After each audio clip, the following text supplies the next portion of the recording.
All right, for the very latest on all this, let's go to correspondent Alex Caprariello, who's live in Kansas City. Alex, what's the very latest on the investigation and any charges against these suspects? Yeah, we knew that it was up against the clock for the Kansas City Police Department and for the Jackson County prosecutors, because here in the state of Missouri, they have a 24-hour deadline in order to file charges, or else they got to let these people go. And what we just found out, thanks to our reporting from Fox 4 NewsNation affiliate, is that these two juveniles that were in custody will be charged as an adult as long as the courts here in Kansas City allow for it. So basically what we can expect is those two juveniles to be charged as adults for the crimes in which they're accused of. Of course, there's still a lot more that needs to be figured out from both the prosecution side as well as from the Kansas City Police Department side.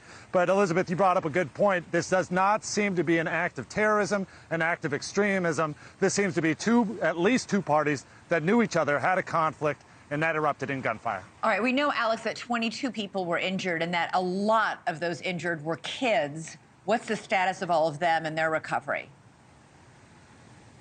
Yeah, just about a few hours ago, we had a press conference here inside the Children's Hospital, and I am proud to say that it was mostly good news. We did hear that 9 children were victims of gunshot wounds, but almost all of them have been discharged. Only 3 remain here at the hospital receiving care. So that's great news. Of course, so many other victims, whether it was gunfire or just from the melee of that actual moment of people leaving that parade as quickly as possible. And then again, just an overall sense of the victim count. We had the most recent update, which was actually 23 victims, and half of those victims were under the age of 16. So certainly a lot of tragedy here in this city, a lot of people that still need to recover, and this was something that the people inside that press conference touched on. Let's take a listen. I don't think that our first responders and those that took care of any of the patients in the hospital could have done any better. As Stephanie said, we're armed and ready to go, and they did what needed to be done. When I say struggling, they're struggling just like you and unbelievably heartbroken that this happened in our backyard.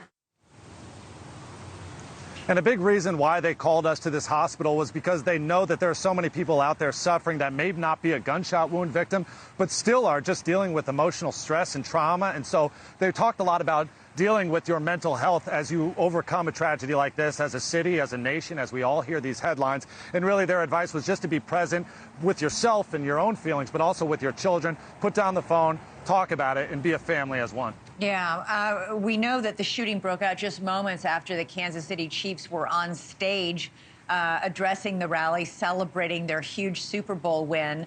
Have we heard any more word from the Kansas City Chiefs today? Yeah, actually, that was a question that was addressed at the press conference. The hospital says Kansas City Chiefs have reached out directly and offered whatever support they can. Obviously, I've seen on social media a lot of these Kansas City Chiefs players doing exactly that. Travis Kelce, Patrick Mahomes, Marquez Valdez-Scantling, all of them saying they want to be in touch with these families, with these children, do whatever they can to help them through this process. Wow. Really great. I'll bet that would mean a lot to those kids as they recover. Alex Caprariello, live in Kansas City. Thank you. Thanks so much for watching. Go to joinnn.com to find NewsNation on your television provider. And don't forget to click the red subscribe button below to get more of NewsNation's fact-driven, unbiased coverage.